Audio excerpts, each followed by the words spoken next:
நியாயப்பிரமாணம் ஒரு மனிதனுடைய பாவத்தை ஆக்கினைக்குள்ளாக தீர்க்காது. நியாயப்பிரமாணம் ஒரு மனிதன் செய்கிற பாவம் இருக்கு பாத்தீங்களா, அந்த பாவத்தை கண்டம் பண்ணாது, அந்த மனுஷனை கண்டம் பண்ணும். கிறிஸ்து என்ன செஞ்சார் என்றால் பாவத்தை கண்டம் பண்ணுகிறார், அந்த மனிதனை விடுவிக்கிறார். கண்டம் பண்ணுகிறார் என்றால் அதில் உயிர் பெறாத அளவுக்கு அடிச்சு நொறுக்கி அதை செயலிழக்க பண்ணுகிறதா கண்டம் பண்றது. என் பாவ செயலை மட்டுமல்ல, பாவ எண்ணங்கள் வருது, விரக்தி வருகிறது, கவலை வருகிறது. இதெல்லாம் நம்முடைய மனதுக்கு ஏன் வருது என்கிற நினைக்கக்கூடிய அளவுக்கு எண்ணங்கள் வருது. அந்த பாவம் தேவ சமூகத்துக்குள்ள அது உயிர் பெற்று நின்று அந்த பாவம் உங்களுக்கு விரோதமாக நின்று பேச முடியாது.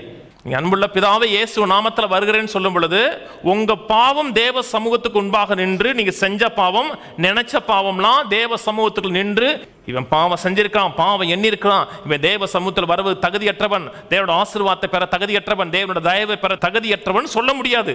அது சொல்லக்கூடாதுங்கிறதுக்காக அதை கொண்டுட்டார், உங்களை உயிர்ப்பிச்சிட்டார். இது நியாயப்பிரமாணம் செய்யாது. நியாயப்பிரமாணம் உங்களை காலி பண்ணிடும், தேவன் பாவத்தை காலி பண்ணிட்டு உங்களை வாழ வச்சிட்டார்.